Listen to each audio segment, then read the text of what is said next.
There's something haunting about the silence of an ancient ruin. The way the wind hums through empty corridors, the way sunlight spills over weathered stones that once echoed with life. These places aren't just relics of the past, they're puzzles waiting to be solved, each one holding fragments of stories we've only begun to understand. Today, we're stepping into the shadows of history to uncover the secrets of the ancients' echoes from a lost world, where every artifact, every symbol, every crumbling wall is a clue left behind by civilizations that vanished centuries ago. What if I told you that these echoes aren't just whispers from the past, but keys to unlocking mysteries that could reshape everything we know about human ingenuity, survival, and even our future? Think about the last time you stood before something ancient, a temple, a tomb, or even an artifact behind glass in a museum. There's a magnetism to these objects, a pull that makes you wonder, who carved these symbols? What stories were they trying to preserve? How did they achieve feats that still baffle modern engineers? From the precision of megalithic structures to the eerie accuracy of celestial alignments, these aren't just random achievements. They're deliberate, sophisticated, and often far ahead of their time. And yet, so much of their knowledge slipped through the cracks of history, leaving us with tantalizing fragments that hint at something far grander than we've been taught. This isn't just about dusting off old stones or deciphering faded scripts. It's about reconnecting with the ingenuity of those who came before us, people who, despite lacking our technology, somehow grasped concepts we're only now beginning to rediscover. Why does this matter? Because hidden in these echoes are lessons about resilience, innovation, and the universal human drive to leave a mark on the world. Whether it's the cryptic warnings etched into a forgotten city's walls or the eerie precision of an ancient calendar that still tracks time better than our own, these secrets challenge us to rethink what we know and to question what else might be waiting, undiscovered, in the shadows of history. So let's begin this journey together, peeling back the layers of time to reveal the truths that have been hiding in plain sight all along. The idea of a civilization vanishing without a trace is both unsettling and irresistible. Take Atlantis, a story passed down for thousands of years, first mentioned by Plato as a powerful island nation swallowed by the sea in a single catastrophic day. Or Lemuria, a mythical land said to have sunk beneath the Indian Ocean, leaving behind only whispers in ancient texts and indigenous legends. Even the Maya, whose towering pyramids and intricate calendars stand as proof of their brilliance, abandoned their great cities around the 9th century, leaving behind silent stone witnesses to their sudden decline. What could make an entire society disappear? Historians and archaeologists have spent lifetimes piecing together clues. Some point to natural disasters, volcanic eruptions, earthquakes, or rising sea levels that drowned coastal cities. Others argue that war, famine, or disease could have shattered these societies from within. But then there are the more puzzling cases where evidence doesn't fit neatly into any explanation. The Maya, for example, left no signs of invasion or mass graves. Their cities were simply left behind, as if the people walked away from everything they'd built. Could they have seen some coming catastrophe we still don't understand? Even stranger are the traces these civilizations left behind, artifacts that hint at knowledge far beyond what we'd expect for their time. The Mayan calendar's precision in tracking celestial cycles still astounds astronomers today. The Nazca Lines in Peru, vast geoglyphs etched into the desert floor, can only be fully seen from high above, raising the question, who were they meant for? And then there are the submerged ruins off the coast of Japan, stone structures that some believe could be remnants of a forgotten Pacific civilization. Perhaps the most compelling part of these mysteries isn't just what we've found, but what we haven't. Oral traditions from cultures around the world speak of great floods, fallen cities, and gods who brought advanced knowledge before vanishing into myth. Could these stories be distorted memories of real events? Some researchers think so, pointing to geological evidence of massive floods and climate shifts that align with ancient tales. It's as if history itself has gaps, whole chapters ripped out, leaving only fragments behind. What if these lost civilizations weren't just victims of chance, but pioneers who grasped truths we're still struggling to uncover? Their echoes linger in the precision of their monuments, the sophistication of their science, and the warnings buried in their myths. And that's the real mystery, not just how they fell, but how much they knew before they disappeared. Ancient symbols are more than just carvings on a wall. They're a language without words, a code left behind by cultures who understood the world in ways we're still trying to decipher. Take the Egyptian hieroglyphs, for example. For centuries, they were dismissed as mere decorative art until the Rosetta Stone cracked their secrets wide open, revealing a complex system that recorded everything from royal decrees to sacred rituals. But what if some of these symbols hold meanings we haven't yet uncovered? Hidden in the curves and lines of these ancient scripts could be layers of knowledge, mathematical formulas, astronomical alignments, or even spiritual teachings meant only for the initiated. Then there are the Nazca Lines, massive drawings etched into the Peruvian desert so large they can only be fully seen from the sky. Were they meant as messages to the gods, or could they have served as a kind of celestial map, guiding travelers or marking significant astronomical events? Some researchers believe they align with solstices or constellations, suggesting a deep understanding of the cosmos. Others argue they might have been part of ritual pathways, walked by priests in ceremonies we can only imagine. The truth is, we may never know for certain, but the very ambiguity of these symbols forces us to reconsider how advanced these societies truly were. Even more intriguing are the recurring patterns found across unrelated ancient cultures. The spiral, for instance, appears in Celtic art, Native American petroglyphs, and even the labyrinthine carvings of Malta's megalithic temples. Was this a universal symbol for the cycle of life, or could it represent something more profound, like a shared understanding of energy or the fabric of the universe?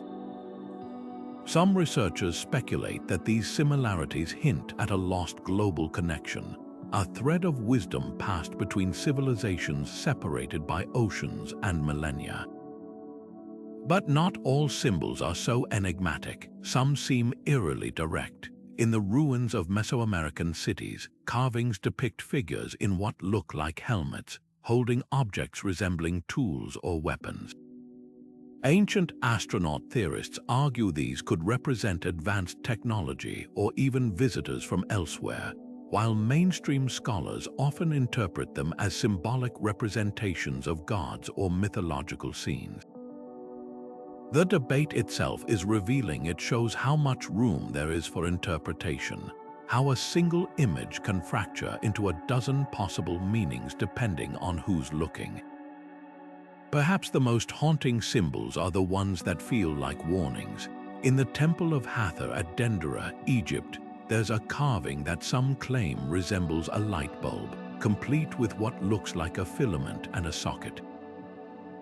Could it be a metaphor for enlightenment, or is it evidence of forgotten technology? Similarly, the ancient Sumerians wrote of the tablets of destiny, objects said to hold the power of creation itself.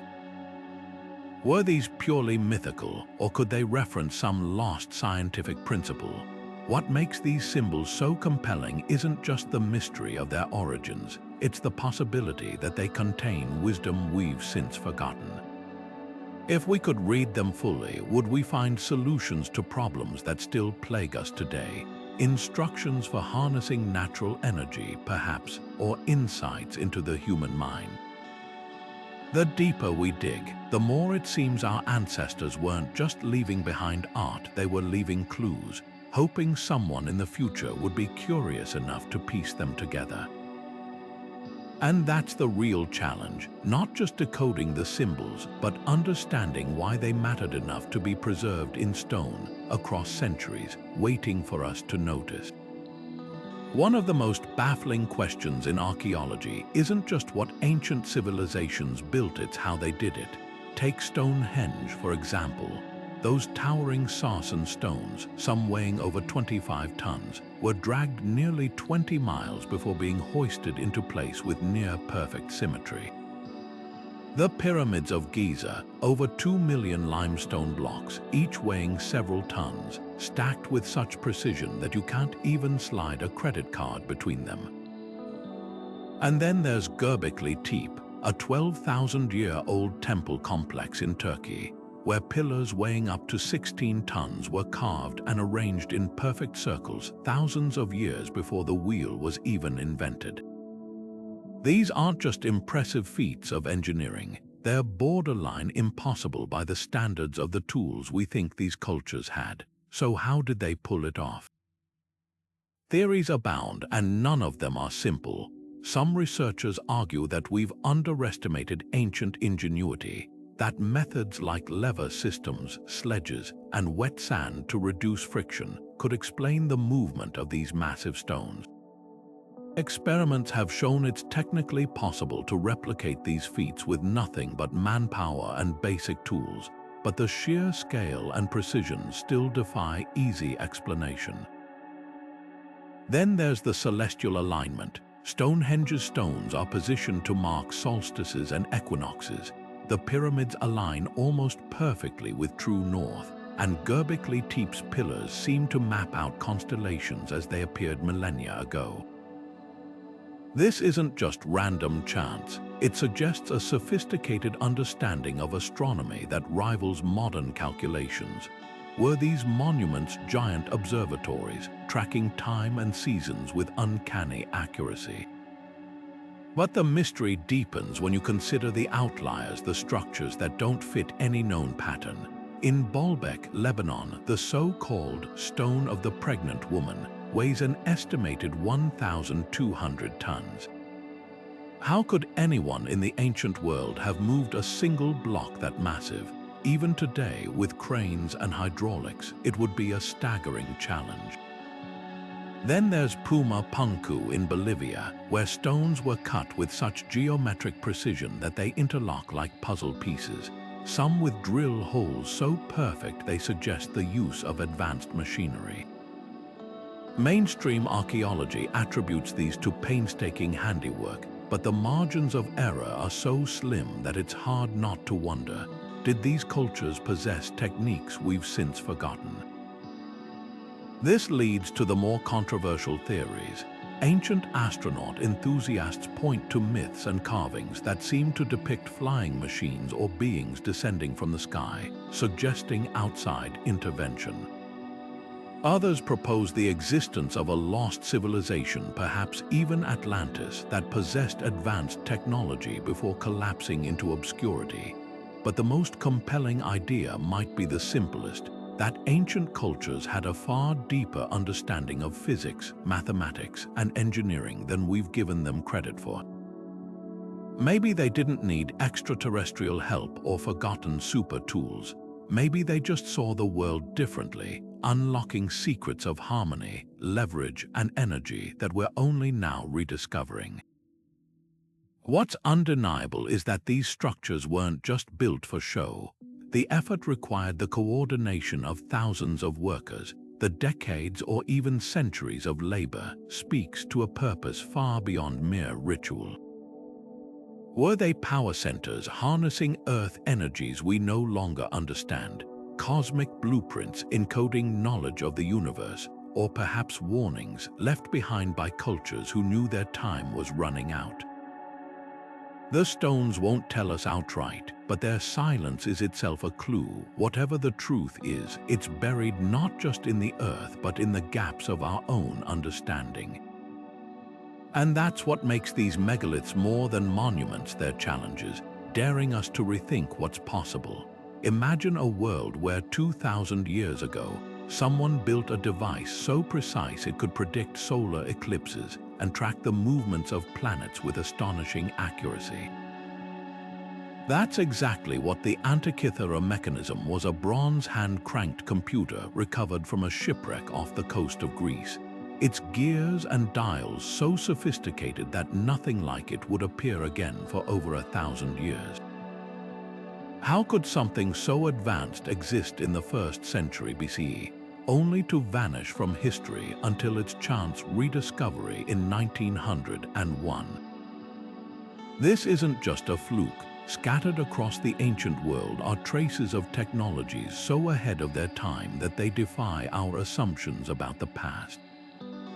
Take Damascus steel, the legendary metal used to forge swords so sharp and durable they could slice through armor like cloth.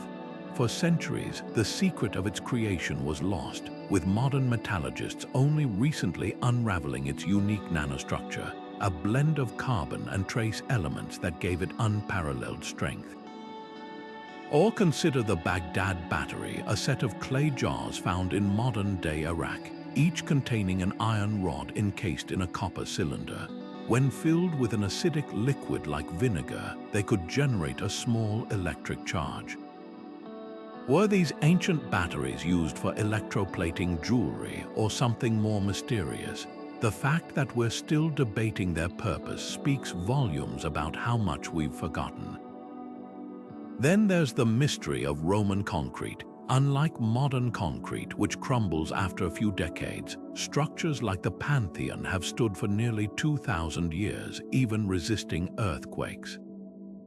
Recent studies suggest the secret lies in volcanic ash and seawater, creating a self-healing chemical reaction. Why did this knowledge disappear for centuries, only to be rediscovered by accident in labs today? Some point to the collapse of empires, where libraries burned and craftsmen took their secrets to the grave. Others wonder if certain technologies were deliberately suppressed, like Greek fire, an incendiary weapon so potent its formula was guarded so closely that it vanished with the fall of Constantinople. But perhaps the most haunting question isn't how these technologies were lost, but why we're so quick to dismiss the possibility that ancient civilizations could have achieved them. We live in an age where innovation feels linear, each generation building on the last, yet history isn't always so tidy. Knowledge can be forgotten, suppressed, or erased by disaster. The Antikythera mechanism alone proves that brilliance isn't bound by time. So what else might be out there, buried in ruins or hiding in plain sight, waiting for us to piece together the fragments of a lost world's genius? The answers won't just rewrite history, they might just change how we see our own potential. The burning of the Library of Alexandria wasn't just a tragedy, it was a black hole in human history, swallowing untold volumes of knowledge we'll never get back. But what's often overlooked is that Alexandria wasn't alone. Across the ancient world, from the imperial archives of China to the clay tablet collections of Mesopotamia, countless repositories of wisdom went up in flames, were buried by time, or simply crumbled into dust. Imagine walking through those halls before the fire, shelves towering with scrolls detailing everything from celestial navigation to herbal remedies we've yet to rediscover. What if just one of those texts held the key to understanding megalithic construction, or a cure lost to the ages? Consider the House of Wisdom in Baghdad, a 9th century intellectual hub where scholars from across the world gathered to translate and preserve Greek, Persian, and Indian texts. When the Mongols sacked the city in 1258, legend says the Tigris River ran black with ink from the countless manuscripts thrown into its waters. Among them could have been treatises on optics, mathematics, or even early mechanical designs, ideas that might have jump-started the Renaissance centuries earlier. But destruction isn't always so dramatic. Sometimes knowledge fades quietly, like the Mayan codices, 99% of which were burned by Spanish conquistadors, leaving only 4 surviving books to hint at their astronomers' mastery of Venus cycles and eclipse predictions. Yet fragments persist in unexpected places. Monks in remote European monasteries painstakingly copied ancient texts, preserving Aristotle and Plato amid the chaos of the Middle Ages. In Ethiopia, the Kebra Nagast, a sacred text detailing the Queen of Sheba's lineage, survived in underground chambers, untouched by invaders. Even oral traditions, passed down through generations of indigenous storytellers, carry echoes of lost wisdom, like the Aboriginal songlines that encode navigation routes across thousands of miles of Australian wilderness. These scattered remnants suggest something tantalizing, that our ancestors knew far more than we've credited them for. The real mystery isn't just what was lost, it's why these libraries were targeted in the first place.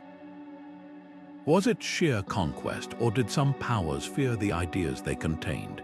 The Gnostic Gospels, hidden in a jar at Nag Hammadi for 1600 years, challenged orthodox Christian views until their rediscovery in 1945. What other dissenting philosophies or scientific revelations might have been deliberately suppressed? Modern researchers still hunt for clues in places like the Vatican's secret archives or the sealed chambers beneath Egypt's Great Sphinx, where legends speak of a hidden hall of records. Perhaps the most haunting thought is that some of this knowledge wasn't truly lost, just misplaced. In 2012, scholars using advanced imaging techniques uncovered previously invisible text on a recycled medieval manuscript, revealing long-lost writings by the Greek mathematician Archimedes. How many other palimpsests scraped and reused parchments still hide ancient secrets in plain sight? The quest continues, not just in dusty archives but in living traditions, where elders recite verses that might hold the last whispers of a forgotten world's genius. And that's the enduring allure, not just mourning what's gone, but wondering what might still be found. Myths have always been more than just bedtime stories. They're the echoes of civilizations trying to make sense of the inexplicable. Take the flood narratives, for instance. The story of Noah's Ark isn't unique to the Bible. The Mesopotamians wrote of Utnapishtim, saved by the gods in a giant boat before a world-ending deluge. The Aztecs spoke of a great flood that wiped out the fourth sun, while indigenous Australian legends tell of ancestral heroes who survived rising waters by climbing to higher ground. These aren't mere coincidences. Geologists have found evidence of catastrophic flooding around 7,000 years ago, when melting glaciers triggered massive sea level rises, submerging coastlines and displacing entire communities. Could these myths be distorted memories of real events, passed down through generations like a game of cosmic telephone? Then there are the sky gods' deities descending in fiery chariots or winged discs, bringing knowledge to humanity. The Hindu Vedas describe the Vimanas, flying machines with weapons of unimaginable power. The Dogon people of Mali, long before modern telescopes, knew precise details about Sirius B, a star invisible to the naked eye, claiming their ancestors were taught by amphibious beings from the cosmos. Even the Bible's Ezekiel wheels, with their eyes and spinning rings, sound eerily like modern descriptions of unidentified aerial phenomena. Skeptics dismiss these as imaginative folklore, but when you line them up alongside contemporary UFO sightings, the parallels are hard to ignore. What if these stories aren't just metaphors, but garbled accounts of encounters with advanced beings or technologies that ancient cultures couldn't fully comprehend? The most compelling myths often revolve around lost knowledge. The Greek tale of Prometheus stealing fire from the gods mirrors countless global legends about divine secrets forbidden, dangerous, yet transformative. The Norse god Odin sacrificed an eye for wisdom, while the Mayan Popol Vuh tells of hero twins outwitting the gods to restore light to the world. These recurring themes hint at something deeper, a universal human obsession with hidden truths, with the idea that somewhere, someone once knew more than we do now. Could this explain why so many ancient texts, from the Egyptian Book of the Dead to the Tibetan Bardo Thodol, read like instruction manuals for realities beyond our own? Of course, not every myth is a veiled history lesson. Some are pure allegory, teaching moral lessons or explaining natural phenomena. But the ones that persist, the stories whispered across continents, carved into temple walls, and preserved in sacred texts, often share a spine of eerie consistency. They speak of upheavals, of visitors, of knowledge gained and lost, and that's the real puzzle. If these myths are just fiction, why do they feel like pieces of a puzzle we're only now beginning to assemble? Whether they're warnings, memories, or something in between, they challenge us to listen more closely to the oldest voices of all, because sometimes the most extraordinary truths come dressed as fairy tales. There's something almost magical about standing in an ancient temple at dawn on the solstice, watching as a single beam of sunlight slides perfectly through a narrow passage to illuminate a hidden chamber. This isn't accidental architecture, it's celestial choreography, a deliberate fusion of stone and sky. Take Newgrange in Ireland, a 5,000-year-old tomb older than the pyramids. Every winter solstice, as the sun climbs above the horizon, a narrow window above the entrance allows sunlight to creep down a 60-foot passageway, flooding the inner chamber with golden light for exactly 17 minutes. The precision is staggering. Whoever built this didn't just observe the heavens, they engineered a monument to capture its rhythms, turning a burial site into a cosmic clock. But Newgrange is just one piece of the puzzle. Over in Egypt, the Temple of Karnak was designed so that on the summer solstice, sunlight would align perfectly with its central axis, illuminating the inner sanctuary where the statue of Amun-Ra stood. Even more astonishing is the Temple of Abu Simbel, where twice a year on the pharaoh Ramses II's birthday and coronation day, the rising sun pierces over 200 feet into the mountain-cut temple to light up statues of the gods in the deepest chamber. These alignments weren't just symbolic, they were calendars marking the agricultural year, religious festivals, and even political power. Miss the alignment by a single degree, and the entire effect vanishes. How did they calculate these angles without modern tools? The answer might lie in patience, generations of it. Ancient astronomers didn't have telescopes, but they had time. By tracking the sun's movement year after year, noting where it rose and set on the horizon, they could identify patterns with astonishing accuracy. Stone circles like Callanish in Scotland or Chanquillo in Peru, with its 13 towers forming a solar, toothed horizon, functioned as permanent observatories. The Maya took it further, carving celestial events into their architecture. At Chichen Itza, during the spring and autumn equinoxes, sunlight slithers down the steps of El Castillo Pyramid, creating the illusion of a serpent slinking toward the earth, a nod to the feathered serpent god Kukulkan. Yet some alignments defy straightforward explanation. The Great Pyramid of Giza's shafts point directly to Orion's belt and Sirius, stars associated with Osiris and Isis in Egyptian mythology. But here's the twist. Due to Earth's axial precession, these stars align perfectly with the shafts only once every 26,000 years, around 2400 BC, when the pyramid was likely built. Was this intentional or an impossible coincidence? And then there's Göbekli Tepe, where carvings of scorpions, foxes, and birds might represent constellations as they appeared 11,000 years ago. If true, it suggests that tracking the stars wasn't just a practical skill. It was woven into humanity's earliest spiritual practices. What's most striking isn't just the accuracy of these alignments, but their universality. From the sun daggers of New Mexico's Choco Canyon to the stepped pyramids of Cambodia that mirror the Hindu cosmos, cultures separated by continents and millennia shared this celestial obsession. Were they all independently rediscovering the same truths, or could fragments of an older, global tradition have survived? The stars, after all, were the one constant in a changing world, a map, a clock, and perhaps even a message left by ancestors who understood the sky not just as a backdrop, but as the very fabric of their existence. And that's the real wonder. In an age without satellites or software, they built monuments that still speak the language of the cosmos today. The Piri Reis map, drawn in 1513 by an Ottoman admiral, shouldn't exist, at least not with the details it contains. Tucked in its faded parchment is the coastline of Antarctica, not as we know it today under miles of ice, but as it might have looked thousands of years ago when the continent was last free of its frozen shell.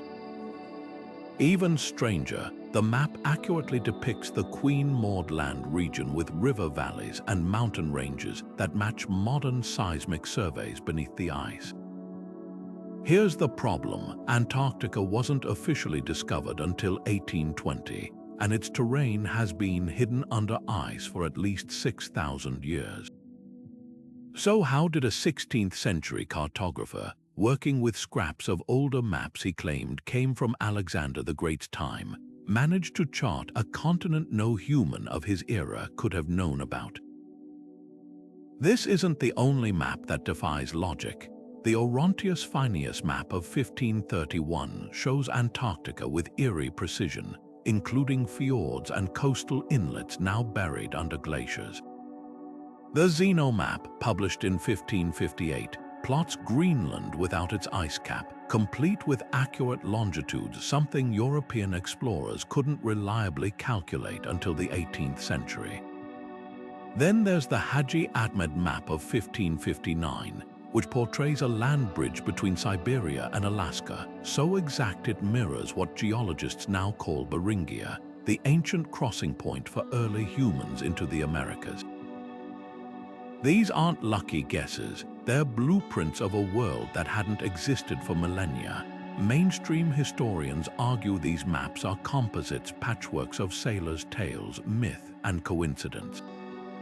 But the sheer specificity of certain details dismantles that theory. Piri Reis himself wrote that his work relied on source maps dating back to the 4th century BC, some from the time of Ptolemy.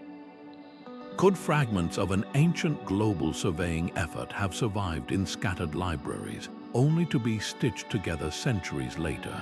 The idea isn't as far-fetched as it sounds. The Library of Alexandria housed geographic works by scholars like Marinus of Tyre, whose maps were said to be unparalleled in accuracy. If even a fraction of that knowledge escaped the flames, it might explain how medieval cartographers glimpsed landscapes their own era had forgotten. Then there's the more radical possibility that these maps are relics of a pre-Ice Age civilization advanced enough to chart the globe. Plato's account of Atlantis spoke of a seafaring culture with knowledge of the whole opposite continent, a phrase some interpret as the Americas. The Kumari Kandam legends of Tamil Nadu describe a lost continent in the Indian Ocean with sophisticated cities, swallowed by rising seas. Could these stories be echoes of a people who mapped the world before catastrophe erased them? Modern academics dismiss this as pseudo-archaeology, but the maps themselves refuse to fit neatly into conventional timelines. Perhaps the most unsettling implication isn't just what these maps show, but why the knowledge vanished. If ancient cultures could accurately survey continents, why did later generations lose the skill? The answer might lie in the fragility of civilizations. The collapse of the Bronze Age, the burning of libraries, the slow erosion of oral traditions, each disaster could have chipped away at humanity's collective memory until only fragments remained.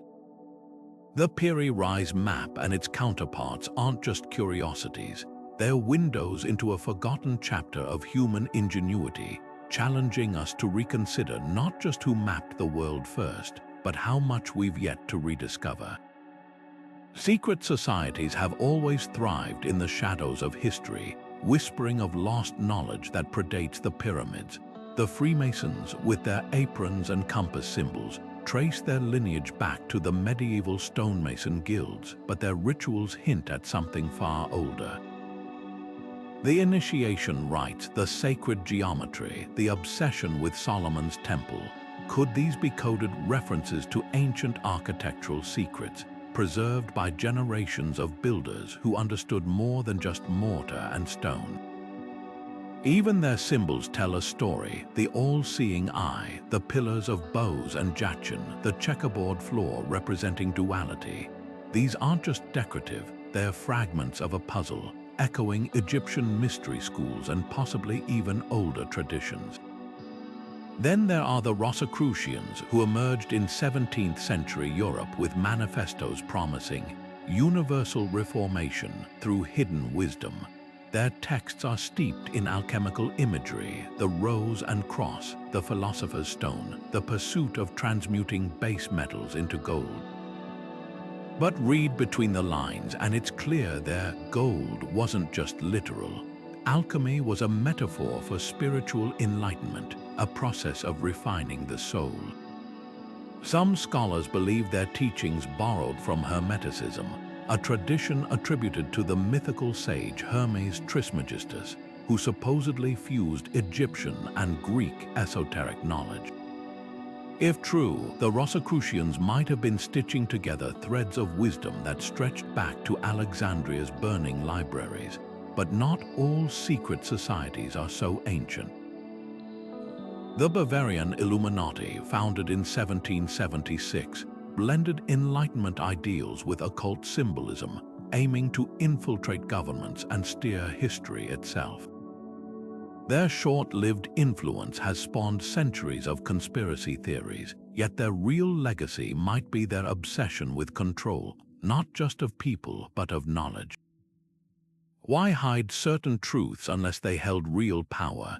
Even today, groups like the Ordo Templi Orientis, inspired by Aleister Crowley's fusion of mysticism and ritual, claim to guard lost techniques for expanding human consciousness. The question isn't just whether these groups possess ancient secrets, it's why the secrets were hidden in the first place. Some argue it was protection. During times of persecution, esoteric knowledge had to be encoded in symbols or passed orally to survive. Others suspect darker motives, that certain truths were deemed too dangerous for the uninitiated. The Eleusinian mysteries of ancient Greece, for example, promised initiates visions of the afterlife, but disclosing the rituals carried a death penalty. What did they witness that was so transformative or so destabilizing? What's undeniable is the pattern. Across cultures and centuries, these societies share uncanny similarities. The Masonic great architect mirrors the Hindu concept of Brahman, the formless divine. The Kabbalistic tree of life finds echoes in Norse Yggdrasil and Buddhist mandalas. Coincidence? Or evidence of a once unified tradition, fractured by time and geography, yet stubbornly preserved in fragments by those who understood its value? Whether their claims are fact or fancy, one thing's certain: these societies have kept the flame of curiosity alive, daring us to look deeper, not just into their rituals, but into the possibility that history's greatest mysteries might still be waiting patiently for the right moment to reveal themselves. The Voynich Manuscript is the kind of mystery that keeps scholars awake at night. A 240-page book written entirely in a script no one has ever cracked, filled with illustrations of plants that don't exist, celestial diagrams that defy known astronomy, and naked women bathing in what looks like a network of green, interconnected tubes. Discovered in 1912 by rare book dealer Wilfred Voynich, this 15th century enigma has resisted every attempt at translation, from wartime codebreakers to modern supercomputers. The text flows too smoothly to be random gibberish, with patterns that suggest real language, yet not a single word matches any known tongue. Even the illustrations deepen the puzzle. Herbal pages depict flora with twisted roots and leaves unlike any earthly species, while astrological charts show constellations that don't align with medieval star maps. Who created this, and why go to such lengths to record something so utterly indecipherable? Theories range from plausible to fantastical. Some argue it's an elaborate Renaissance hoax, perhaps a clever forger's attempt to sell a magical text to a wealthy patron. But that doesn't explain why the manuscript's vellum pages have been carbon dated to the early 1400s, or why its ink composition matches other verified period documents. Others propose it's a coded herbal or alchemical treatise, with symbols standing in for real plants and processes to protect secret knowledge. Yet even the NSA's top cryptographers, armed with Cold War-era code-breaking techniques, hit dead ends. Then there's the alien hypothesis that the manuscript records an entirely non-human language or cosmology, left behind intentionally or accidentally by visitors from beyond our world. It's a fringe idea, but when mainstream science exhausts its tools, speculation fills the void. Artificial intelligence has only made the mystery stranger. In 2019, researchers trained an AI to recognize linguistic patterns in the text, hoping it might identify a root language. The algorithm suggested Hebrew as a possible match, but attempts to translate it yielded mostly nonsense phrases like, "She made recommendations to the priest," alongside disjointed plant names. Was the AI onto something, or just finding patterns in noise? The manuscript structure adds another layer. Words repeat in ways that resemble incantations or medicinal recipes, while the biological sections tubing diagrams look suspiciously like early depictions of vascular systems or even microscopic organisms centuries before microscopes existed. If it's a medical text, why illustrate non-existent anatomy? If it's a religious cipher, why the obsessive botanical detail? Perhaps the most compelling clue lies in what's missing. Unlike other medieval manuscripts, there are no crosses, saints, or biblical references, no fingerprints of the Church's influence. This suggests the author operated outside institutional power, possibly even against it. Was the Voynich manuscript meant to preserve forbidden knowledge, a lost language, or something even more unsettling, a message not meant for us to understand at all? After 6 centuries, the book's silence is its loudest feature. It refuses to yield, not because we lack intelligence, but because we might lack the right lens to see it clearly. And that's the real lesson of the Voynich manuscript. Some doors stay locked not because we've lost the key, but because we've yet to imagine the lock. Beneath the waves, where sunlight fades into blue obscurity, lie ruins that defy time and logic. Off the coast of Japan's Yonaguni Island, massive terraced stone structures plunge 60 feet underwater, their sharp angles and stair-like formations so geometrically precise that they've sparked fierce debate since their discovery in 1986. Marine geologists argue the Yonaguni monument could be a freak of nature sandstone eroded by tides into uncannily straight lines. But then there are the carvings, what appear to be human faces etched into the rock, along with a massive megalith resembling a turtle, a sacred animal in ancient Okinawan culture. If this is just random geology, why does it feel so intentional? Half a world away, near Cuba's western tip, sonar scans in 2001 revealed something even more startling. a series of pyramidal structures resting under 2,000 feet of water. Their smooth, symmetrical surfaces and alignment with cardinal directions mirror the pyramids of Giza and Teotihuacan. The kicker: these formations sit on a plateau that was last above sea level at least 12,000 years ago, long before mainstream history says humans were capable of such feats. Skeptics dismiss them as volcanic formations or coral buildup, but the sheer regularity of their shapes keeps the mystery alive. Could these be the drowned remnants of a culture that thrived during the last ice age, when sea levels were hundreds of feet lower? The problem with underwater ruins is that they exist in a kind of archaeological twilight zone. Unlike terrestrial sites, where tools and artifacts can be carbon dated, submerged structures are often too deep for conventional excavation. Saltwater erodes organic material, leaving only stone, and stone without context tells incomplete stories. Yet the patterns persist. In India's Gulf of Combat, dredging operations in 2001 pulled up human remains, pottery shards, and carved wood dating back 9,500 years, a time when the area was dry land. Nearby, sonar images show grid-like formations resembling city streets. Meanwhile, off the coast of Malta, circular megaliths eerily similar to the island's UNESCO listed above ground temples rest on the seafloor, their purpose lost to the rising Mediterranean. These discoveries ripple through the debate about lost continents like Mu and Atlantis. 19th century explorer Augustus Le Plongeon first proposed Mu as a Pacific counterpart to Atlantis, citing Mayan texts that spoke of a sunken homeland. While mainstream archaeology dismisses Mu as pseudoscience, the sheer volume of submerged ruins worldwide raises uncomfortable questions. Why do so many cultures, from the Maori of New Zealand to the Greeks to the Cherokee, share flood myths that describe advanced civilizations swallowed by the sea?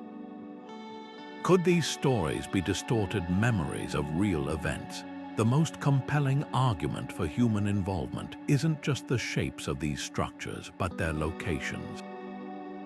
Yonaguni's monument sits at a point where ancient currents would have made it a natural harbor.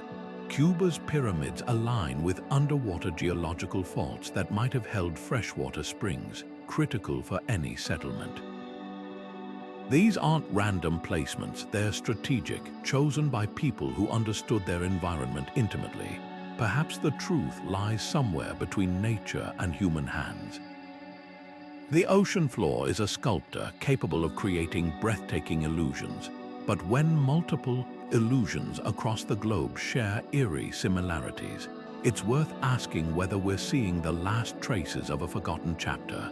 One where sea levels rose, cultures vanished, and their achievements were left to dissolve into legend.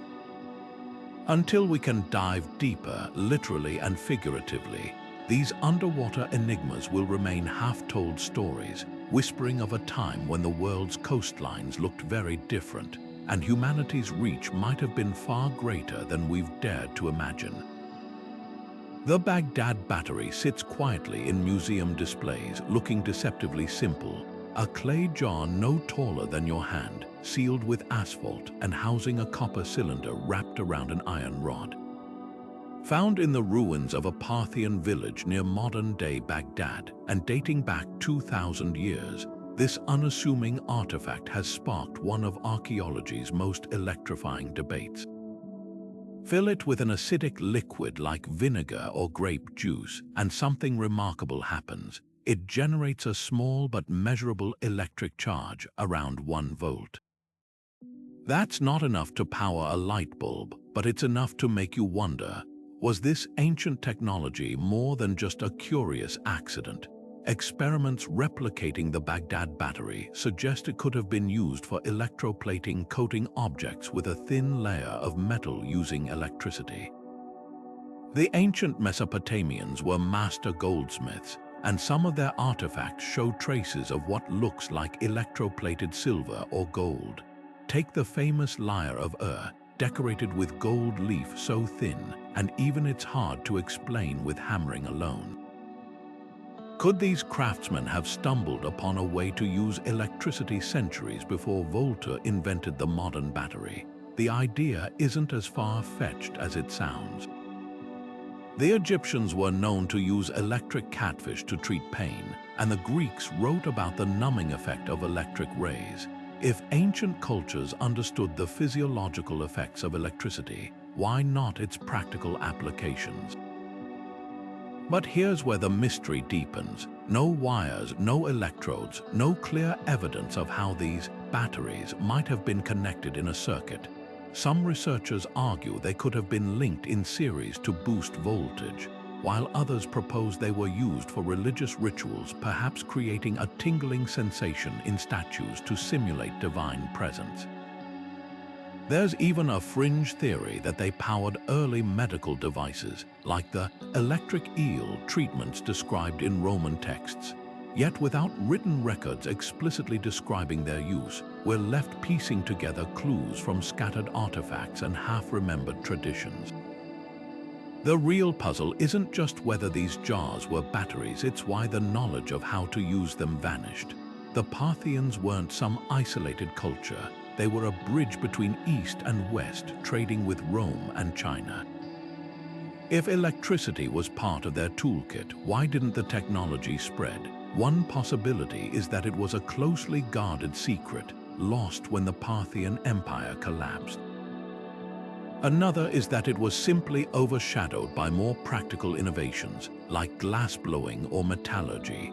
But the most tantalizing idea is that we've underestimated ancient ingenuity altogether, that what we call discoveries are often rediscoveries, and the Baghdad Battery is just one surviving fragment of a much larger, forgotten world of experimentation. What's striking is how this humble jar challenges our assumptions about progress. We think of technology as a straight line, each generation building on the last. But history is full of detours and dead ends, of ideas that flicker into existence only to fade away. The Baghdad Battery forces us to ask, how many other inventions have been buried by time, waiting for someone to dust them off, and wonder, as we do now, what else our ancestors might have known? The idea that ancient civilizations might have taken to the skies isn't just the stuff of science fiction. It's woven into the oldest stories we have. Take the Vimanas described in ancient Sanskrit texts like the Mahabharata and Ramayana. These weren't just poetic metaphors, they were detailed as flying chariots with precise engineering, some powered by mercury vortex engines, others capable of traveling vast distances at incredible speeds. The Samarangana Sutradhara, an 11th century text, even outlines construction methods, materials, and piloting techniques for these machines. To dismiss it all as fantasy, you'd have to ignore the unsettling specificity, like passages describing how Vimanas could hover, reverse direction, or become invisible. How could writers thousands of years ago conceive of such technology unless they'd witnessed something extraordinary? Then there's Egypt's so-called helicopter hieroglyphs in the Temple of Seti I at Abydos. At first glance, they look like modern aircraft, a helicopter, a submarine, even what resembles a fighter jet. Mainstream Egyptologists chalk it up to palimpsest, where older carvings were plastered over and eroded, creating accidental overlaps that resemble modern machines. But the precision of these shapes is hard to ignore. Could they be coincidental? Maybe. But when you pair them with the Saqqara bird, a wooden artifact from 200 BC that looks uncannily like a glider, it's harder to dismiss the pattern. German aerodynamics engineer Algund Einboom even built a scale model of the Saqqara bird and found it could glide flawlessly, suggesting its design wasn't just ceremonial but functional. The real head-scratcher comes when you compare these accounts to similar stories from cultures that supposedly never interacted. The ancient Chinese text Shanhai Jing speaks of flying chariots used by the mythical Yellow Emperor. Indigenous Australian rock art depicts Wandjina spirits beings said to descend from the sky in circular vessels. Even the Bible's book of Ezekiel describes a wheel within a wheel with spinning rims full of eyes, a vision that Swiss author Erich von Däniken famously reinterpreted as a spacecraft in Chariots of the Gods. Skeptics argue these are just religious visions or artistic license, but the consistency across continents raises a tantalizing question. Were ancient people describing actual technology filtered through the language of their time? Modern engineers have tried to take these claims seriously. In the 1970s, a team from the Indian Institute of Science in Bangalore attempted to reconstruct a Vimana based on Sanskrit descriptions, theorizing that mercury-based propulsion could create ionized plasma, a concept eerily similar to modern ion thrusters used in satellites. Meanwhile, researchers studying the Baghdad Battery have wondered if it could have powered simple electrical components, hinting at forgotten energy sources. Of course, there's no smoking gun, no ancient cockpit or flight manual dug up by archaeologists. But absence of evidence isn't evidence of absence, especially when so much of antiquity has been lost to time, war, or natural decay. Perhaps the most compelling argument isn't that ancient civilizations had jets and helicopters as we know them, but that they might have discovered principles of aerodynamics we've since forgotten.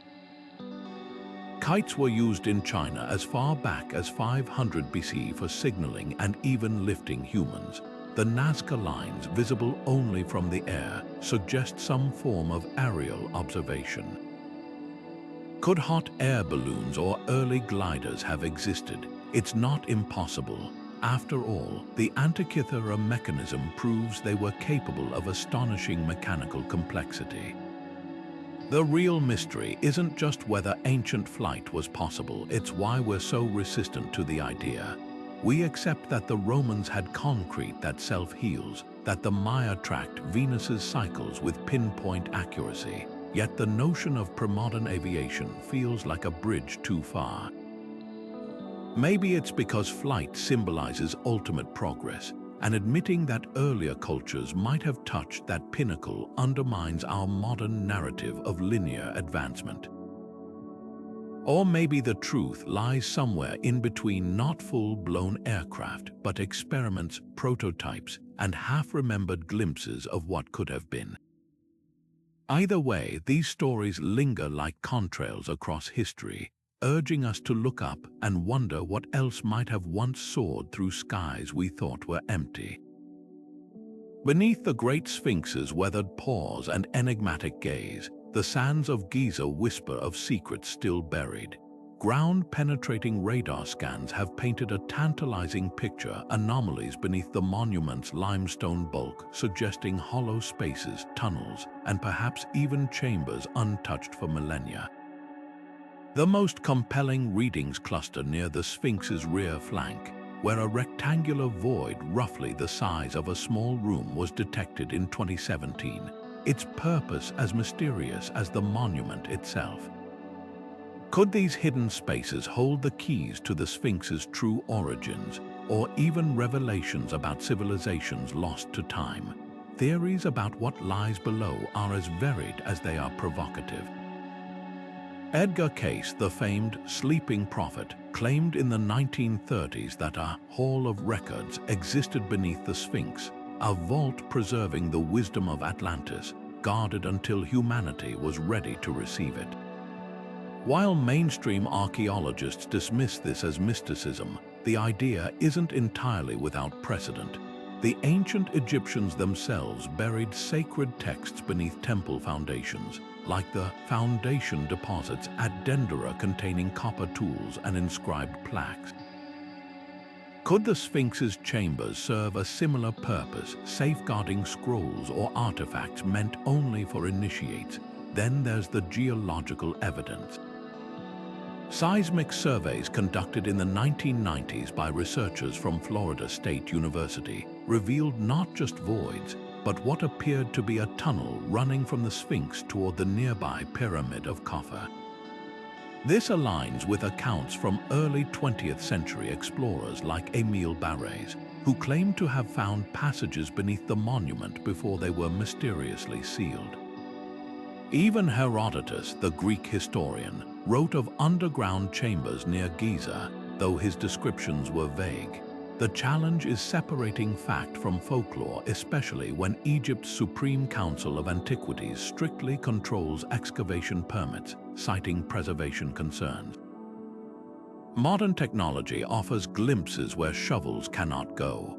In 2020, a team using advanced resistivity imaging identified what they believe could be a hidden corridor beneath the Sphinx's northern side, its walls lined with a material denser than surrounding limestone. Speculation runs wild. Is it a forgotten treasury, a burial chamber for a pre-dynastic ruler, or something more enigmatic? The Sphinx's age itself is hotly debated. While conventional dating ties it to Pharaoh Khafre around 2500 BCE, erosion patterns on its walls suggest it might have endured millennia of heavy rainfall, conditions last seen in Egypt over 7,000 years ago. If true, the chambers beneath could predate dynastic Egypt entirely. What's most fascinating isn't just the possibility of hidden rooms, but why they remain unexplored. Politics, funding, and the fragility of the site all play a role. Yet the allure persists, fueled by discoveries elsewhere in Giza, like the Big Void, detected inside the Great Pyramid in 2017. Perhaps the Sphinx's greatest secret isn't what lies beneath, but our own relentless curiosity, the drive to uncover truths that might rewrite history. Until then, the chambers wait, silent and patient beneath the weight of centuries. There's something unsettling about the way certain fears seem baked into humanity, the universal dread of snakes, the instinctive recoil from deep water, or the primal terror of darkness. These aren't just learned behaviors, they feel inherited, as if whispered into our bloodline by ancestors who survived things we've long forgotten. Recent research in epigenetics, the study of how experiences can alter gene expression, suggests something extraordinary. Trauma might leave marks not just on the mind, but on our very DNA. Imagine a catastrophe so profound, so devastating, that it rewires the biology of survivors, passing down heightened vigilance or specific fears to their children and their children's children.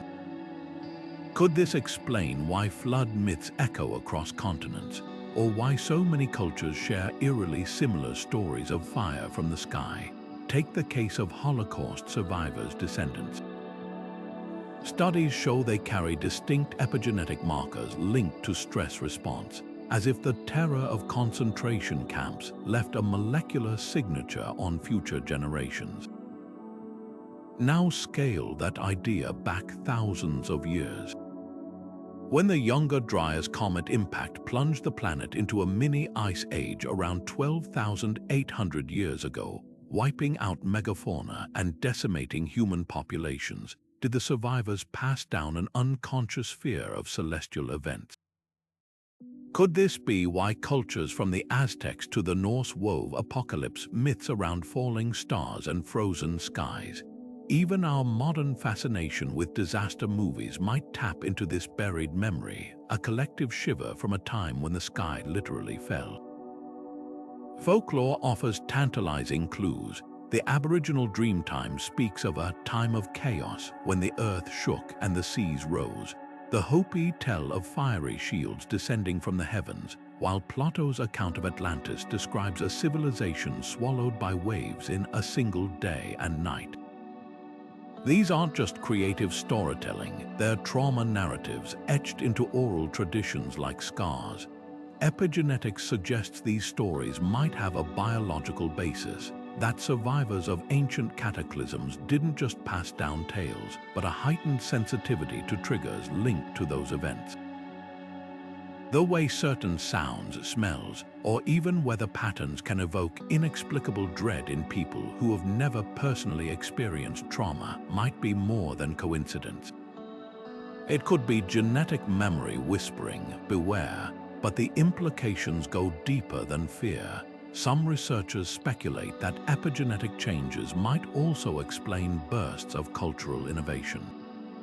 After the volcanic winter following the Toba eruption 74,000 years ago, which reduced humanity to a few thousand survivors, the archaeological record shows a sudden explosion of tools, art, and symbolic thought.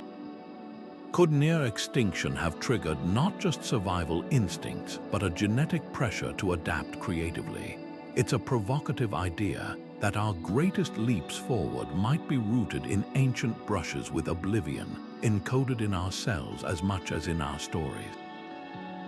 The intersection of genetics and folklore raises another eerie possibility, that déjà vu isn't just a glitch in the brain, but a flicker of ancestral recall. When people describe remembering places they've never been or events they've never lived, could they be tapping into fragmented genetic imprints? The Cherokee legend of the moon-eyed people, pale, nocturnal beings who inhabited Appalachia before being driven underground, strangely mirrors European descriptions of cave-dwelling Neanderthals. Could this be a cultural memory of interspecies contact, preserved not just in myth but in the DNA of those who witnessed it? Of course, skeptics argue that epigenetics can't carry detailed memories of only broad predispositions. Yet when you line up the dots, universal myths, unexplained phobias, and the eerie consistency of ancient disaster accounts, it's hard to dismiss the pattern. Whether it's the lingering fear of serpents from our distant ancestors, encounters with venomous reptiles, or the uncanny way children instinctively avoid cliff edges without being taught, these behaviors hint at a past we carry inside us. The stories we tell around campfires, the nightmares we can't explain, even the way we instinctively look to the sky in moments of crisis, they might not just be cultural. They might be written into us, a silent echo of survival, pulsing in every cell.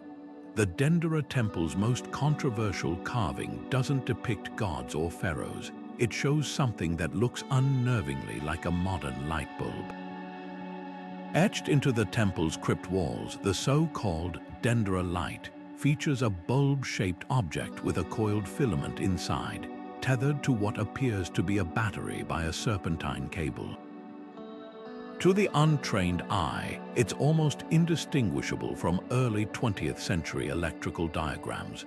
Mainstream Egyptologists insist it's a symbolic representation of a lotus flower birthing the sun god, with the filament as a snake and the battery as a jed pillar, an emblem of stability. But then, why does this particular symbol bear such a striking resemblance to technology that wouldn't exist for another 2,000 years? The debate hinges on interpretation. Those who see ancient electricity point to the Baghdad Battery and similar artifacts as proof that early civilizations dabbled in energy manipulation. Engineer Walter Gahn, inspired by the carving, built a working replica in the 1980s using a glass bulb, a tungsten filament, and a copper wire modeled after the snake. When powered, it emitted a soft glow, hardly stadium lighting, but enough to suggest the concept wasn't pure fantasy. Skeptics counter that Gahn's experiment proves nothing. After all, if you reconstruct a medieval dragon as a jet engine, it might fly, but that doesn't mean knights had turbofans. Yet the precision of the carving raises questions. The bulb isn't a one-off, it's part of a series showing similar devices, some with cables held by priests as if performing rituals. If it's purely symbolic, why the emphasis on technical details like sockets and supports? Then there's the context. The Denderah crypt wasn't a public space. It was a restricted area, accessible only to initiates. The walls are covered in esoteric astronomical charts and chemical recipes, suggesting the temple served as a repository for advanced knowledge. Could the light bulb have been part of that secret wisdom? Ancient texts complicate the picture. The Edfu building texts also found at Denderah describe a golden disk that emitted divine rays, used to illuminate sacred spaces. Meanwhile, Greek historian Plutarch wrote of Egyptian priests carrying stars into darkened chambers, objects that glowed without flame. Were these metaphors or descriptions of real technology lost to time? The most compelling argument against the light bulb theory isn't the lack of evidence, but the lack of infrastructure. Where are the wires, the power sources, the workshops that would have mass-produced these devices?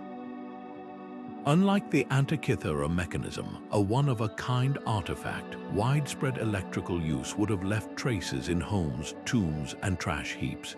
Yet absence of evidence isn't always evidence of absence. The Egyptians meticulously documented grain harvests and tax records, but their sacred science was often oral, passed down in whispers to avoid profanation. Maybe the Denderah carving isn't an instruction manual, but a coded reference, a nod to something only the initiated would recognize. What's undeniable is how the image captivates us. Whether it's a light bulb or a lotus, the fact that we're still debating it centuries later speaks to humanity's hunger for hidden histories. Maybe the truth lies somewhere in between, not a functioning light bulb as we know it, but an experimental device, a ritual tool, or even a visionary sketch of what could be. After all, every myth contains a kernel of truth, and sometimes all it takes is a single spark to illuminate the shadows of the past. The Oracle of Delphi didn't just speak, she resonated. Perched above a fissure in the earth, breathing in vapors that modern geologists now believe were ethylene gas, her prophecies emerged in a trance state. But there was another force at work in that sacred space: sound. The temple's design amplified whispers into thunderous echoes, its limestone walls vibrating at frequencies that could induce altered states. Recent acoustic studies of the ruins reveal something astonishing. The chamber was tuned to a frequency of 110 Hz, a pitch known to synchronize brain waves and trigger shifts in consciousness. Was this an accident, or did the ancient Greeks understand something about sound's power that we're only now rediscovering? Across the Atlantic, the Maya built their pyramids with a similar precision. At Chichen Itza, a single clap at the base of El Castillo Pyramid creates an echo that mimics the chirp of the sacred Quetzal bird, a feat of acoustic engineering so precise it couldn't have been accidental. Even more eerie, the pyramid staircases act as sound filters, amplifying certain frequencies while dampening others, creating zones where whispers travel hundreds of feet with unnatural clarity. Researchers experimenting with replica structures found that specific tones could make water droplets hover midair, a phenomenon called acoustic levitation. It's enough to make you wonder, if sound could suspend water, could it have been used to move the massive stones of ancient monuments? The idea isn't as far-fetched as it sounds. Tibetan monks have long claimed their ancestors used chanting and drums to levitate blocks during the construction of monasteries. In the 1930s, Swedish explorer Henry Kjellson documented monks in the Himalayas allegedly transporting stones up cliffs by striking large drums at precise intervals, the vibrations reportedly reducing the boulder's weight. Modern physicists confirm that ultrasonic frequencies can create standing waves capable of suspending small objects, but scaling that up to megalithic proportions would require knowledge of harmonics we've yet to master. Then there's the Earth itself. Cultures from the Druids to the Aboriginal Australians spoke of song lines, paths across the land marked by resonant stones or natural formations that sang when struck. These weren't just navigational aids, They were part of a belief that the planet had its own frequency, a hum modern science calls the Schumann resonance, steady at around 7.83 Hz. Ancient sites worldwide, from Stonehenge to the Great Pyramid, have been measured vibrating at this same frequency. Coincidence or evidence of a lost science that tuned sacred architecture to the pulse of the earth? The most haunting examples come from underground, beneath Malta's hypogeum of Hal Saflieni, a Neolithic burial complex carved 3,000 years before the pyramids. There's a chamber called the Oracle Room. Speak into its carved niches, and your voice reverberates at a frequency that vibrates the bones in your chest, a sensation described as both euphoric and unnerving. Archaeologists found evidence the chamber was used for rituals, its acoustics designed to amplify certain vocal tones while cancelling others. Similar sonic effects have been measured in Newgrange's passage tombs and Peru's Chavin de Huanta, where labyrinthine tunnels channel sound into eerie, disembodied whispers. What's striking isn't just the sophistication of these ancient acoustic designs, but their universality. From the didgeridoos of Aboriginal ceremonies, tuned to frequencies that induce trance, to the bronze, singing bowls of Tibet that produce harmonic overtones still used in sound therapy today, our ancestors seem to share an intuitive grasp of sound's physical and spiritual power.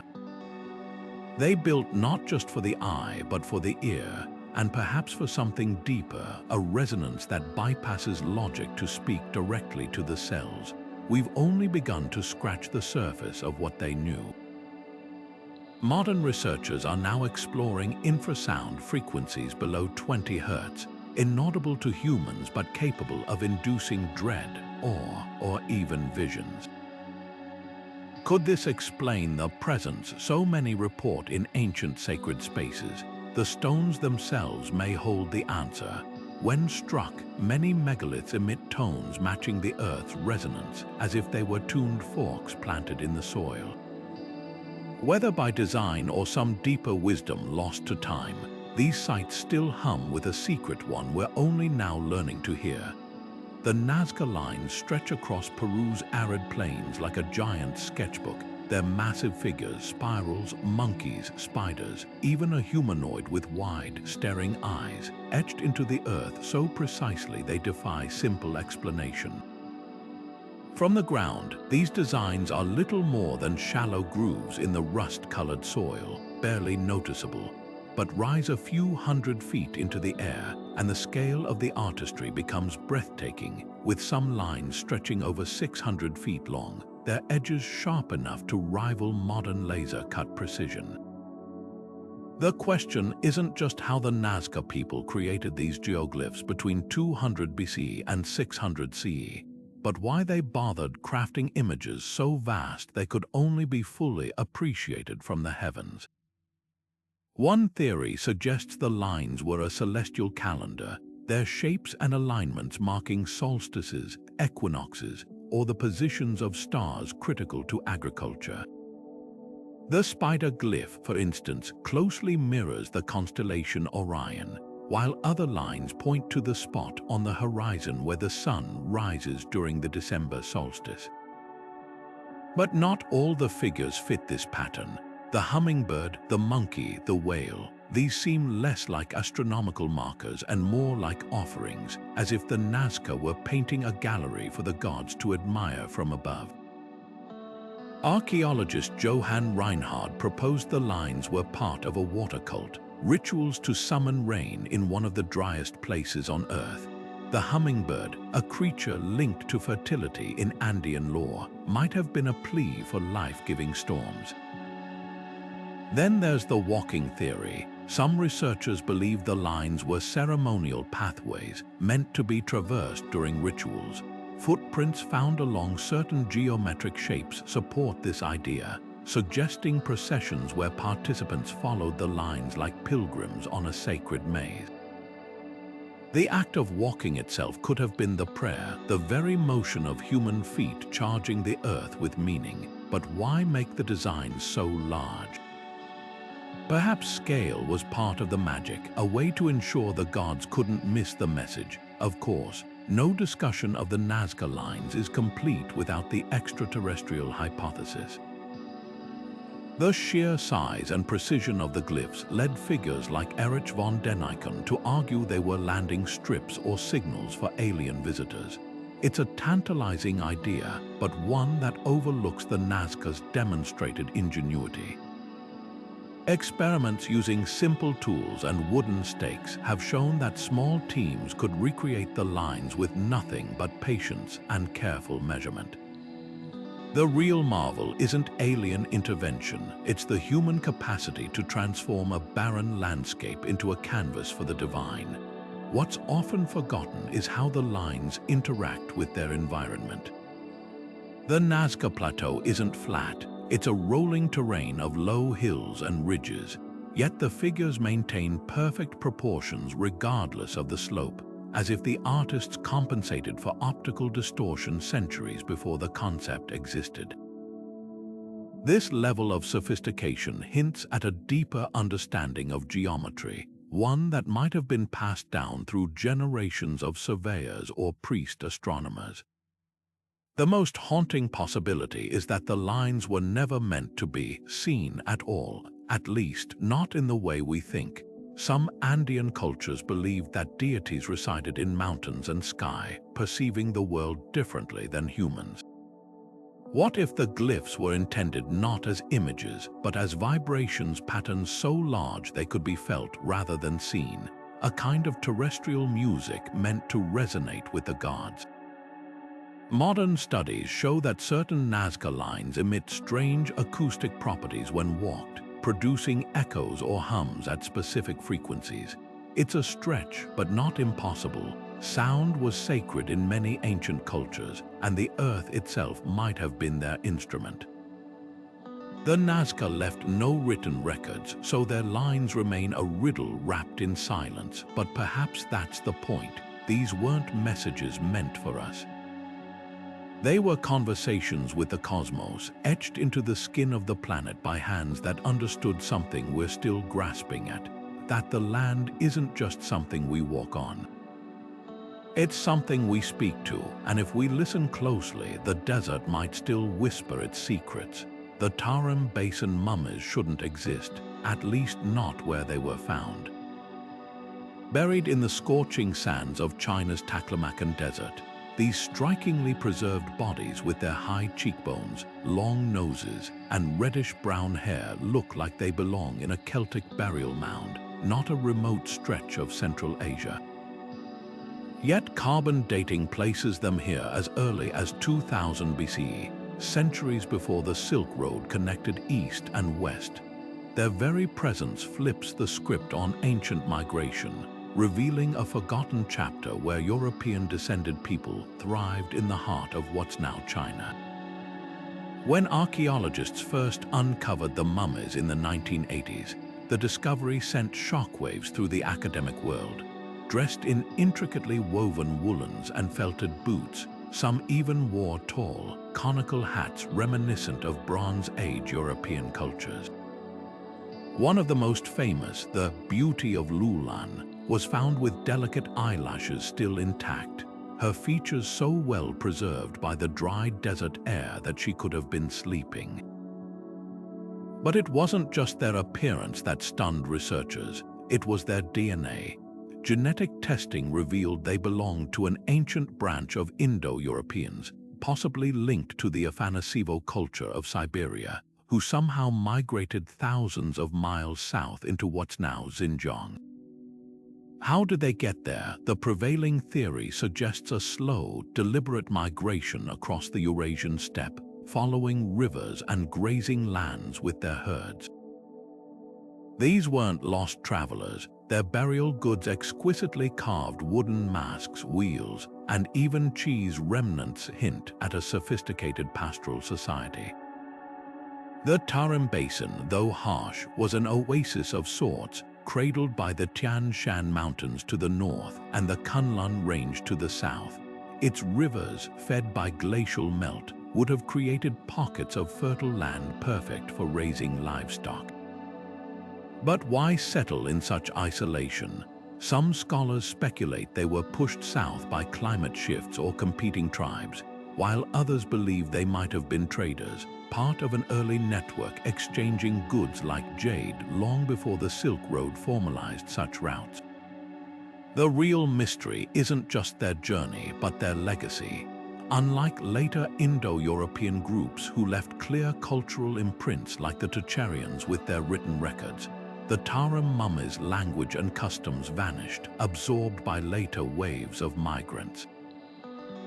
Yet traces linger, their woven textiles patterned with grids and zigzags mirror designs found in contemporary European sites.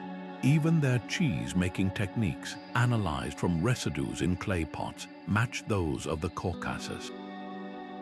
It's as if they carried an entire way of life across continents, only for it to dissolve into the desert winds. What does this mean for history? For starters, it rewrites the narrative of East-West contact. The Silk Road wasn't the first bridge between these worlds. People were moving, mingling, and trading millennia earlier than we thought. It also challenges stereotypes about ancient China's homogeneity. The Tarim Basin was a melting pot long before the term existed. But the most tantalizing question remains unanswered. Did these people influence the cultures that followed? Some researchers see echoes of their craftsmanship in later Central Asian art, while linguists debate whether their lost tongue left whispers in regional dialects. The mummy's silent presence forces us to confront how fragile history can be. A single climatic shift, a war, or a pandemic could erase a people so thoroughly that only their dead remain to tell the tale. Yet in their preservation, their frozen expressions, their colorful textiles, there's a defiance, a refusal to be forgotten. They whisper to us across 4,000 years. The world was always more connected, more curious, and more complex than we've dared to imagine. Beneath the quiet farmlands of Zhejiang province lies one of China's most perplexing archaeological enigmas, the Longue caves. Discovered by accident in 1992 when a local farmer drained a pond, these hand-carved caverns stretch across 24,000 square meters, their walls chiseled with such precision that the angles between floor and ceiling deviate by less than a single degree. The scale is staggering. Some chambers reach heights of 30 meters, their ceilings supported by massive pillars left intact during excavation, as if the builders knew exactly where to leave stone to prevent collapse. But what's truly unsettling is the silence. Unlike Egypt's pyramids or Rome's cathedrals, these caves left no trace in historical records, no inscriptions, not even local legends to hint at their purpose. The craftsmanship alone defies logic. Each surface is covered in uniform chisel marks, a pattern so consistent it suggests an army of workers operating with near-industrial discipline. Yet no rubble was found inside or nearby. Where did the estimated 1 million cubic meters of removed stone go? Even more baffling are the acoustics. Certain chambers amplify whispers into eerie, resonant echoes, while others deaden sound entirely, creating pockets of unnatural silence. Was this intentional? Some researchers speculate the caves might have been used for rituals, their sound properties designed to mimic the underworld or celestial realms. Others point to the carved symbols, parallel lines, and swirling patterns resembling rippling water as possible clues. Could these have been sacred spaces dedicated to water worship, given the region's history of floods? Then there's the question of light. With no soot marks from torches and no evidence of ventilation shafts, how did workers navigate these pitch-black depths? One theory suggests reflective bronze mirrors positioned to bounce sunlight deep underground, a technique hinted at in ancient Chinese texts, but without mirrors found on site, it's just a guess. The cave's sheer darkness adds another layer of mystery. Modern explorers report an oppressive weight to the blackness, as if the walls absorb light rather than reflect it, an effect that would have made construction even more treacherous. Theories about their purpose range from practical to fantastical. Some argue they were imperial storage vaults, though their remote location makes this unlikely. Others propose they were mining operations, yet no mineral deposits justify the effort. More intriguing is the idea that they served as temporary palaces for a ruler fearing invasion, their hidden entrances and labyrinthine layout offering protection. But the most compelling theory ties them to the lost kingdom of Dongu, a maritime culture that vanished 2,000 years ago. Could these caves have been their final refuge, or a monument to gods we've forgotten? What's undeniable is the ambition. Unlike tombs or temples which declare their purpose through art and offerings, the Longue caves are blank slates, their silence a challenge to decode. Perhaps their true significance lies not in what they were, but in what they represent, a reminder that history isn't just written in books or carved into monuments. Sometimes it's hidden in plain sight, waiting for a curious mind to stumble upon it and ask, why? The Dropa Stones sit at the crossroads of archaeology and mystery, a puzzle wrapped in whispers and weathered by time. The story begins in 1938, when Chinese archaeologist Kai Pu-te led an expedition into the remote Bayan Karaula mountains of Tibet. There, hidden within a network of caves, his team reportedly uncovered hundreds of flat stone discs, each roughly 12 inches in diameter, with a hole at the center and spiral grooves radiating outward like ancient vinyl records. But it wasn't their shape that shocked researchers. It was the tiny hieroglyphs etched along the grooves, a script so delicate it seemed impossible for human hands to have carved it 12,000 years ago. When translated allegedly by a Soviet linguist in the 1960s, the markings told a story that defied belief. A tale of spacecraft crashing into the mountains, their occupants stranded and struggling to survive among the local tribes. Skeptics have long dismissed the Dropa Stones as an elaborate hoax, and their arguments aren't without merit. No reputable scientific journal has ever published findings on the stones, and the original discs have never been subjected to modern analysis. The only evidence comes from grainy photographs and second-hand accounts, many of which contradict each other. Even the name Dropa is suspect. Some claim it refers to the alien beings described in the carvings, while others insist it's a mistranslation of a local tribe's name. And then there's the question of motive. If the stones were faked, who would bother? Unlike famous forgeries like the Piltdown Man, there's no clear financial or ideological gain to be had from inventing a prehistoric alien crash landing in Tibet. But believers counter with peculiar details that resist easy dismissal. The stone's composition, described in early reports as containing high levels of cobalt and other metals, doesn't match any known local geology. Some even claim the discs emitted faint vibrations when struck, as if they'd been engineered rather than carved. Then there's the cultural context. The area's indigenous people, the Ham, have oral traditions of small, yellow-faced beings who descended from the clouds long ago, a description oddly reminiscent of the Dropa beings in the carvings. Could these stories be distorted memories of an actual event, or just coincidence woven into folklore? The truth may never be fully unearthed. The political turmoil of 20th century China scattered key players in the discovery, and the stones themselves vanished into the fog of history, if they ever existed at all. Yet the mystery lingers, not because it offers answers, but because it forces us to confront how little we truly know about humanity's past.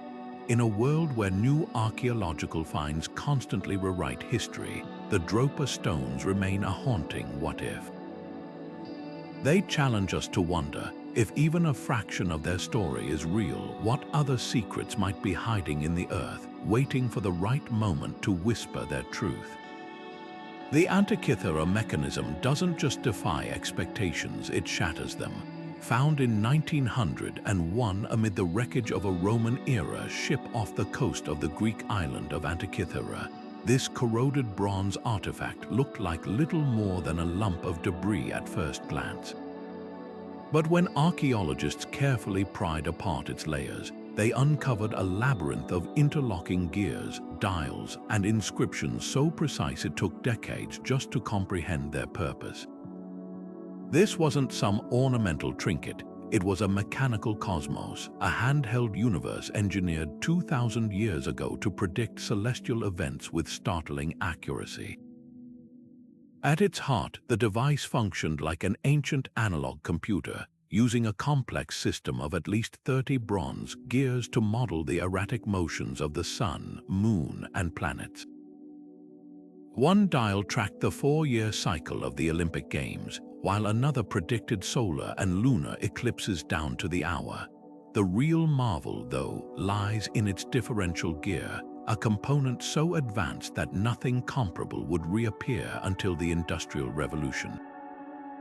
Modern researchers using 3-dimensional X-ray scans have deciphered inscriptions that serve as a kind of user manual, detailing how to read the positions of celestial bodies as they moved through the zodiac. The implications are staggering. Centuries before the telescope, before even the fall of Rome, someone had mastered the mechanics of the heavens. But who were these masterminds? The ship carrying the mechanism sank around 60 BCE, but the device itself may be older, possibly crafted in Rhodes, a hub of ancient astronomy and engineering. The legendary mathematician Archimedes lived there a century earlier, and Cicero himself wrote of a bronze sphere that replicated planetary movements, a description eerily similar to the Antikythera mechanism. Could this be one of his lost inventions, or the work of a secretive school of thinkers whose names history forgot? The absence of any similar surviving devices suggests this knowledge was rare, perhaps confined to elite circles of scholars or wealthy patrons who commissioned such marvels as status symbols. The greater mystery isn't just how it was made, but why the technology vanished. For over a millennium, no comparable mechanical devices appear in the historical record. When similarly intricate clocks finally emerged in 14th century Europe, they were hailed as revolutionary, yet here was proof that ancient Greeks had achieved the same feat, only to have it swallowed by time. Some blame the collapse of the classical world, the burning of libraries, the scattering of scholars, the shift from scientific inquiry to religious dogma. Others speculate that devices like the Antikythera mechanism were one-offs, too costly or complex to replicate on a wider scale. Perhaps the most tantalizing clue lies in the wreck itself. The ship was laden with luxury goods, glassware, statues, coins, suggesting it was a wealthy merchant vessel, possibly transporting the mechanism as a high-value gift. If so, its loss may have been more than an accident. It could have been a cultural catastrophe, severing a thread of technical knowledge that might have changed the course of science. What's undeniable is the mechanism's silent challenge to our assumptions about progress. We imagine technology as a straight line, each era building on the last. But the Antikythera mechanism whispers a different story, of brilliance flaring brightly, then flickering out, leaving only fragments for us to piece together. It's a reminder that history isn't just about what survives, it's about what we've forgotten, and how much might still be waiting, buried in the deep. The Moai of Easter Island stand as silent sentinels of a vanished world, their massive stone faces gazing inland with an expression that seems to hold centuries of untold secrets.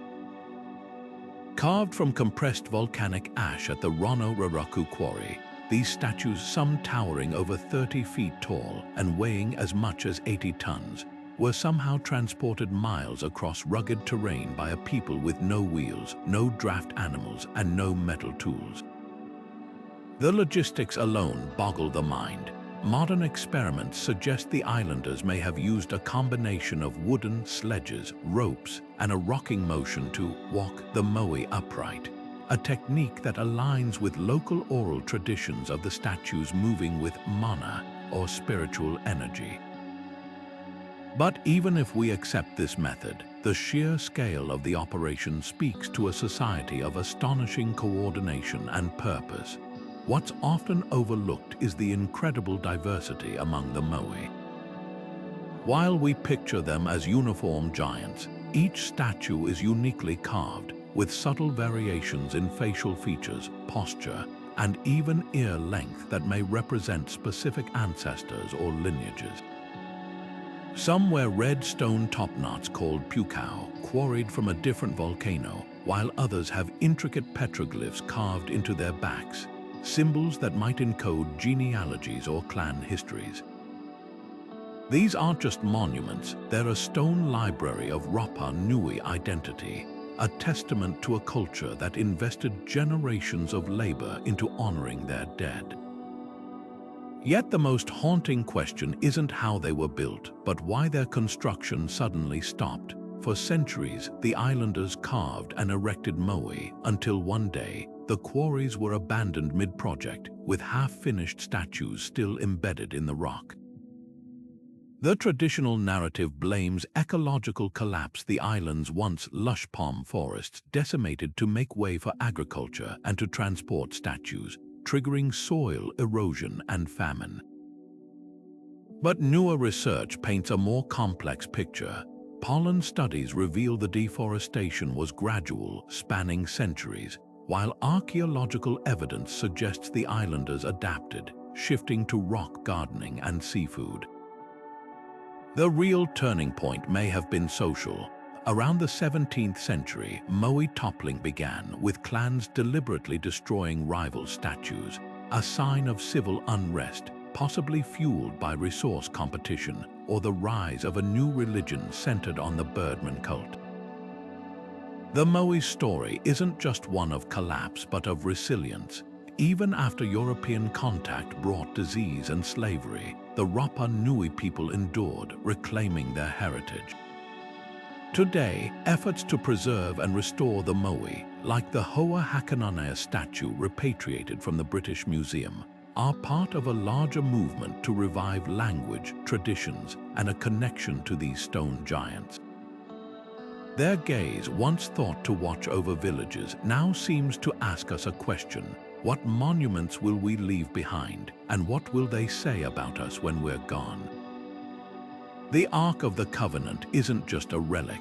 It's a lightning rod of mystery, a vessel said to hold not just stone tablets, but the very presence of the divine.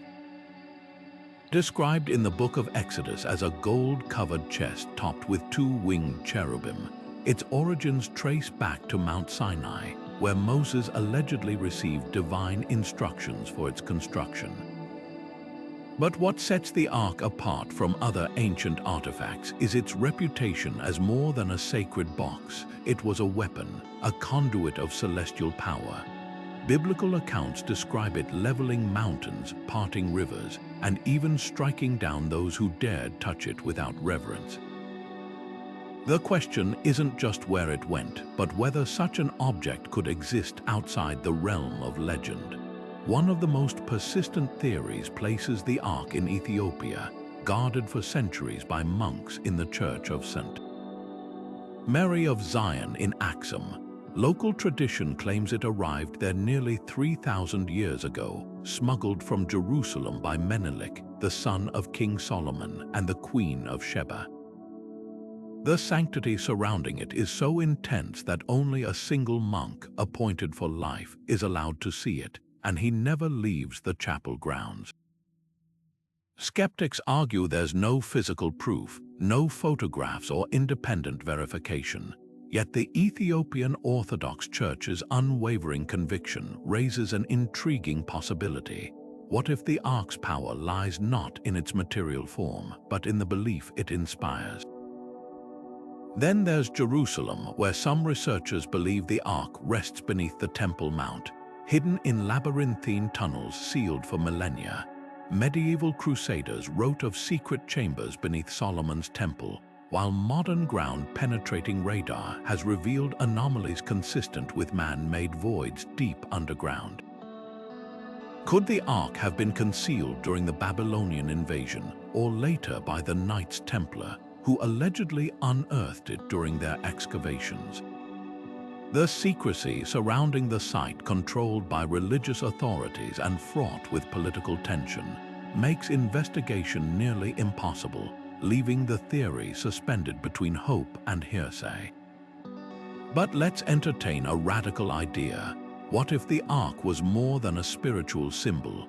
Ancient texts describe it emitting lethal energy, requiring handlers to wear protective clothing and carry it on poles to avoid fatal contact. Some theorists suggest it could have been an early capacitor, storing and discharging electricity, a concept not entirely foreign to the ancient world, given the Baghdad Battery's existence. The Ark's gold construction and acacia wood lining, a natural insulator, align curiously with modern conductive materials. Even the mercy seat between the cherubim, where divine communication occurred, resembles descriptions of electrostatic phenomena. Was this divine intervention or a lost technology misinterpreted as miracle? The Ark's disappearance after the Babylonian conquest fuels its mystique. No record of its destruction exists, leaving room for speculation. Some argue it was taken to Babylon as plunder and melted down, while others believe prophets like Jeremiah hid it before the siege. The Dead Sea Scrolls mention a copper scroll listing buried temple treasures, possibly including the Ark, though no such cache has been found. Its absence is as telling as its presence would be, a void that invites both faith and skepticism. Perhaps the Ark's true power lies in its duality. As a physical object, it represents humanity's longing to touch the divine, to hold proof of the sacred in our hands. As a metaphor, it embodies the uncontainable nature of spiritual wisdom, something that can't be confined to gold and wood, only carried forward in stories and symbols. Whether relic or legend, the Ark challenges us to wrestle with a deeper question. Do we seek it to uncover history or to rediscover something within ourselves? The answer, like the Ark itself, remains just out of reach. From megaliths to manuscripts, the echoes of ancient civilizations challenge everything we thought we knew about human history. These aren't just curiosities gathering dust in museum cases, they're seismic tremors shaking the foundations of our understanding. Consider this: the precision of the Great Pyramid's alignment rivals modern GPS coordinates. The Antikythera mechanism predicted celestial movements centuries before telescopes existed, and the Nazca Lines, invisible from the ground, displayed geometric perfection that still baffles surveyors. What does this tell us? That our ancestors weren't primitive. They were pioneers with knowledge we're only now beginning to comprehend. Technology is becoming our greatest ally in this quest for understanding. LiDAR scans peel back jungle canopies to reveal lost cities, while spectral imaging resurrects faded ink on parchment thought blank forever. DNA analysis traces forgotten migrations through the bones of long-dead kings. With each technological leap, we're not just finding answers, we're discovering better questions to ask. The recent discovery of hidden chambers beneath the Great Pyramid using cosmic ray detectors proves how much still lies beyond our sight, waiting for the right tools to reveal it.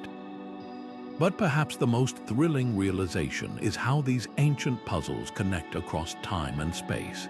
The same mathematical ratios appear in pyramids from Giza to Teotihuacan. Flood myths spanning from Mesopotamia to Mesoamerica align with geological evidence of catastrophic sea level rises. These threads suggest a tapestry of human experience far more interconnected than textbooks ever suggested. Maybe we've been telling history backward, not as isolated cultures stumbling toward progress, but as branches of a shared intellectual legacy we're only beginning to map. The true gift of these mysteries isn't just rewriting the past, it's reshaping our future. When we see what humanity achieved without computers or steel, it forces us to reconsider the limits of human ingenuity. The Romans' self-healing concrete could revolutionize our crumbling infrastructure. The Damascus steel's nanostructure might inspire unbreakable alloys. Even the Voynich Manuscript's uncrackable code could hold cryptographic breakthroughs. These artifacts are more than relics, they're conversations across millennia, whispering that the solutions to our modern problems might have been known long ago, waiting for us to remember.